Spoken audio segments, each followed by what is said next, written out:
The jimping up top, real sharp, real aggressive. Real aggressive, man. Your thumb's not going anywhere. You'll tear your thumbnail loose before that your thumb slides up there. And everybody likes tearing their thumbnail loose, so that's a good thing, right?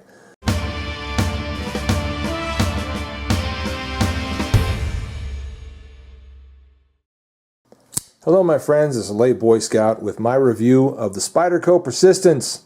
This is that blue version that was offered some time ago. You may still be able to find it. If not, you'll find it in black, and that is an equally good knife, obviously. Now, I've been meaning to get around to this review for quite a while. I did a brief kind of a video where I introduced the fact that Spyderco had released a Persistence in blue and also an Ambitious in blue. Talked a little bit about them, that I liked them. That was about it. Didn't say much else about them.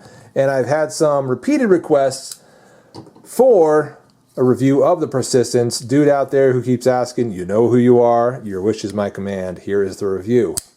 So, what can we say about the Spyderco Persistence? Quite a lot, really. What we've got here is a nice rough and tumble EDC. I mean, something you can beat up, something you can bear down on and do some serious cutting with. And I will show you some of that footage coming up in the review, so stick around and watch for it. Alright, so what do I like about this knife? Quite a bit, I think. The, excuse me as I shake the camera around. The blade shape obviously has got that Spyderco, well, let's say the Tenacious, you know, it's really kind of a little brother of the Tenacious as far as blade shape and overall look are concerned. However, and some of you may not realize this, it's a totally redesigned knife, okay? The vectors are different. If you were to just lay them side by side and try to say, well, let's scale this one down, it's really just a scaled down version of that. It is not. It's not. The lines are different. It's a redesigned knife, you know, like I said, a resculpted knife. They said, let's make a smaller version of this. They resculpted it, redesigned it, and made the Persistence. And that's where it came from. So that's, or maybe it was vice versa. I don't really know what order they were designed in. I couldn't really say. But my point is, it's a totally different knife, although it does feel very much related to the Tenacious and is intended to be. Both Chinese-made knives.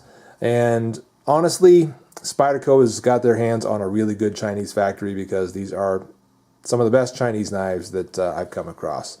Really well put together. 8CR, 13 MOV steel in this, and that's about what I would expect for the price that you pay for the Persistence, and I had that at the beginning of the video.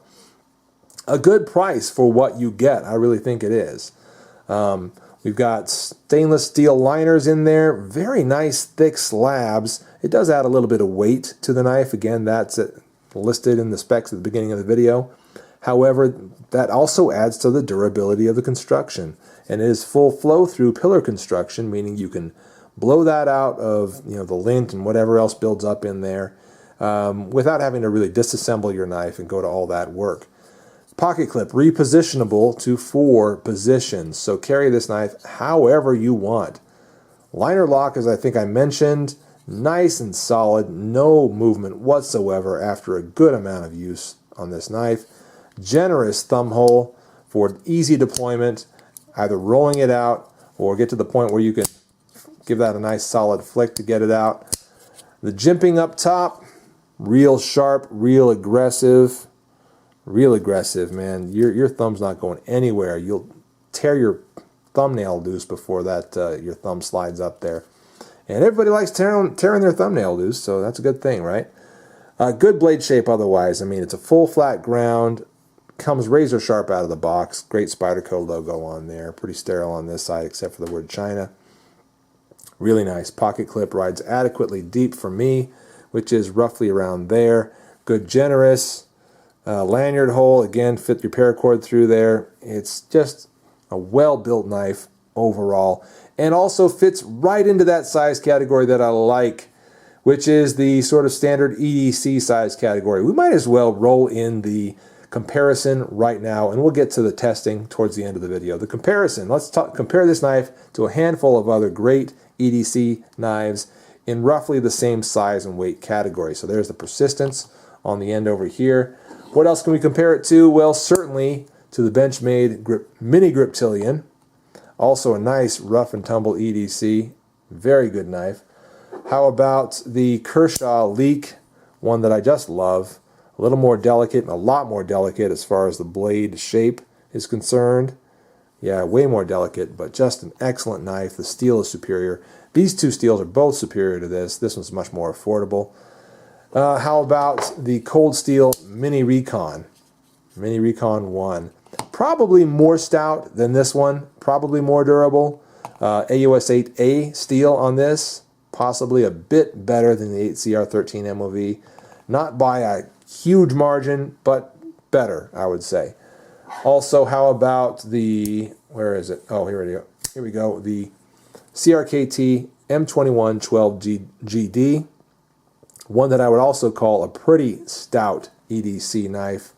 And that applies to all of them, but this one for the most part. That is a frame lock, so that's great. But as far as just the durability, the toughness of the knife, I wouldn't you know, push it too hard. How about, as long as we're talking about hard to use knives, what about a fixed blade for EDC? There's the Essie Azula. Just a great little EDC knife. If you can manage a fixed blade, if your jurisdiction allows it, dude, why not do a little fixed blade? That's a great little option there. And how about another Spyderco? Sure, why not the Delica in that VG10 steel? Also superior to ACR13 MOV.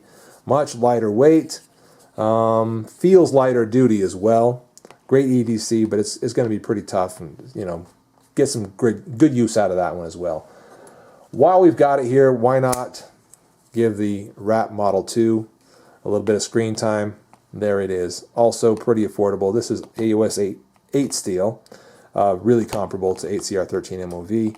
Also, these are very comparable in price. As far as durability and toughness, you know, I think you get more knife for your money. Definitely more material for your money with the Spyderco Persistence. That G10 handle is also superior to the something like FRN handle on the Wrap Model 2. Great knife, but you know, a bit inferior to some of the other ones in that sense. All right, let's clear some of these off and keep talking about the Persistence. So as I mentioned at the outset, I did put this knife through some good, relatively hard use. I started off by slicing some paper with it. Now that's not hard use, but it does tell you what the edge is like, and the edge was nice and sharp to begin with. Now, you know, it'll sometimes hang up on a little sheet of paper sometimes here and there if the paper's not real high quality and stuff. But it did some nice paper slicing, and I was satisfied with it. Moved on to some cardboard. I knew it would be a pretty good cardboard slicer given the geometry, the full flat ground geometry of that blade. However, I didn't realize that it would actually, because that blade is so broad, it would actually drag quite a bit going through some of that cardboard. Now, on its own, if it, you know, just standing on its own, it did a fine job. But when it came to and compared against some of the other knives that I tried that day, it did drag a fair bit more than some of the other ones I was testing. Moving on, I went on to some soft woods to carve away at and really get an idea of how the knife felt in hand as I was bearing down on it. Now, it is a small handle, so you will get some pushback as it kind of hits that pivot, which is in your palm, sort of the web of your palm. As it hits that pivot, it'll kind of push back, and you're digging into materials. The end of the handle will sort of dig into your pinky. And some of the ones I was using that day really hurt, but this one, not so much. I mean, not a lot of hot spots on this knife. If you want to really bear down on something and you've got your thumb up on that jimping, man, that is going to wear your thumb out fast, and you're not going to enjoy it. And you might just take more of kind of a hammer fist, grab onto that knife, and bear down on it like so. But in doing that, in going through that process, cutting through some of that wood, I kind of learned some of those characteristics of the knife. Certainly a good knife for harder use. Is it the most ergonomic? No, I'd like something larger for harder use, obviously. But if this is the EDC that you have on you, it's going to do pretty nicely. All right, folks, that is my review of the Spyderco Persistence, a really nice EDC knife, certainly one within the range of most folks as far as cost is concerned. And, as far as the Ambitious here, it is also a really nice, much smaller EDC blade. And if you guys want to see a review of the Persistence, of the Ambitious in the future, please chime in the comments section and tell me so. I can certainly churn that out. It's not on the top of my list as far as priorities are concerned, but if you're really interested in seeing it, I can certainly move it up. All right, guys. Well, thanks very much for watching. I'm the Late Boy Scout. We'll see you later.